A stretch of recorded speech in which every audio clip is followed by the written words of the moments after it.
when you speak mainstream media, to me, it's that no one else counts except the Democrats and Republicans, because that's all the mainstream media will ever give credit to. And when things are done that are so atrocious, to include a third candidate, the mainstream media sits by and lets it happen. I mean, the biggest case in point was 1992 when Ross Perot got 19.7% of the vote, 1 out of 5, roughly 20%.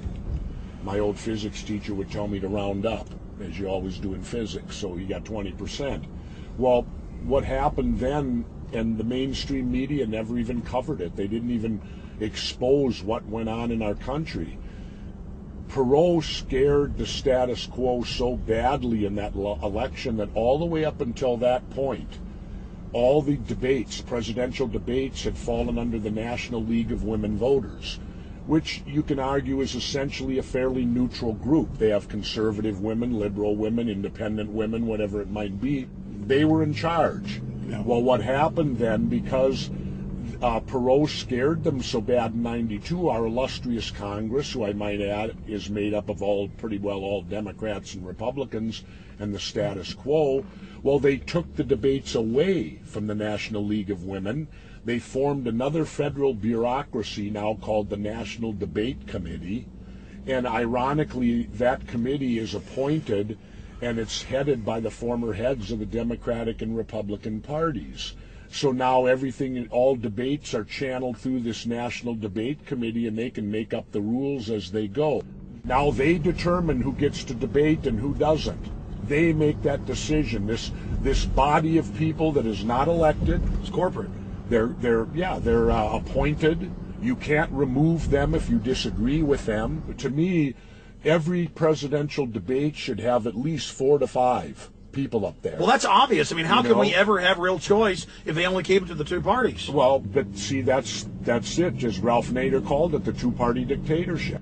Even though national poll after national poll from 2000 wanted me on the debates, Buchanan on the debates, they want more people on the stage than, 2 major candidates that are basically spouting the same old slogans that they spouted in weeks before on the campaign trail. They're not really debates, they're parallel interviews.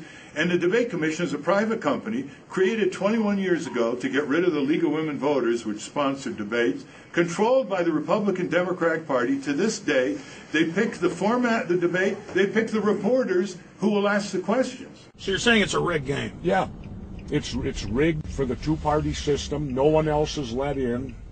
And the sad part is we, the people, stand by. It's our fault.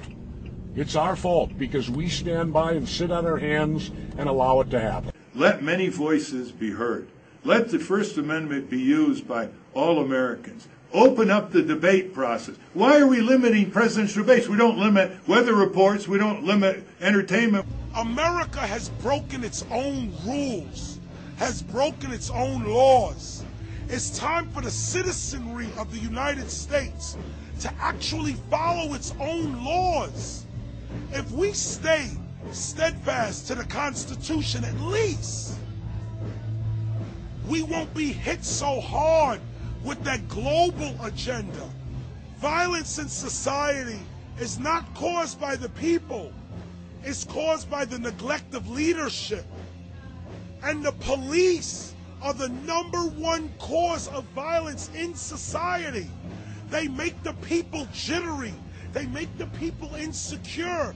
Plus, if you look up what a police officer is in the Black's Law Dictionary, the only thing the police are supposed to be doing is keeping the peace.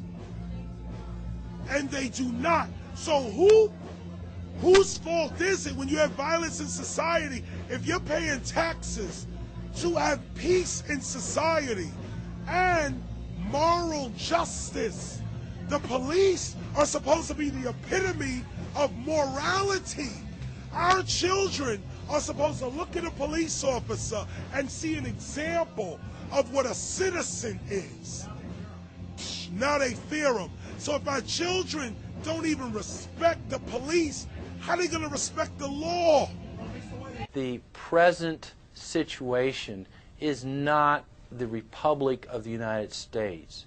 What we have is the analogy is that the pirates have come in the middle of the night, they have killed the captain and the crew, and that they have taken complete control of the ship. And this thing that we call the United States government is absolutely an illusion. It has no more connection with the Constitution, the Republic, and the Bill of Rights than the man in the moon. You know, you go to a doctor and you get a diagnosis. You may not like the diagnosis, but you don't call the doctor names. And you don't get all uptight about it. But when people hear a diagnosis, an economic diagnosis, a geopolitical, political diagnosis, that ruffles their ideology or is counter to their party belief, they really get upset about it. So we only look at things for the way they are, not the way we wish they would be. The panic of 08.com. We knew the panic would come in 08. In November of 2008, we took out the domain name, the collapse of 09. The economic system is collapsing and there's no salvation for it. Current events form future trends. You look what happened during the retail Christmas sales of 2007. We saw women's apparel off 23%. We saw home furnishings and electronics down 27%. We saw luxury items off 35%. These are Depression-era falls. How much more do people have to see before they understand what's happening? When you look at luxury items, understand this thing is collapsing from the top down. Everybody's getting wiped out on this one. This is big. Okay, in 2008, we saw Circuit City, Steve & Barry's, Linens and Things. We saw Sharper Image, Bennigan's, KB Toys go belly up. We're seeing Starbucks, we're seeing Home Depot closing stores. And we're going to see many, many more of them as the year goes on. The question becomes, who is going to rent all of these vacant retail spaces? The answer? Nobody. You're going to see ghost malls. You're going to see empty shops all over. The next level, the commercial real estate sector and the business end. Merrill Lynch mob, the Bear Stearns gang, the Lehman boys, all these people that went belly up or out of business, all these bond companies. Who's going to rent all the vacant commercial office space they're leaving behind, plus the thousands and thousands of others from the Bank of America, the Citigroups, laying off 50,000, 55,000. 1 week in America, we saw some 70,000 jobs evaporate. Who's going to rent all of this empty space? The answer is nobody. You're going to see a commercial real estate collapse that's going to make the residential retail bust look like a kid's game. You're going to see vacant office buildings, vacant malls throughout this country. The collapse of 09. In 08, it was the financial sector. In 09, the commercial real estate sector, and everything else collapses with it. There is no saving the sinking ship. There's too many torpedoes that have been taken.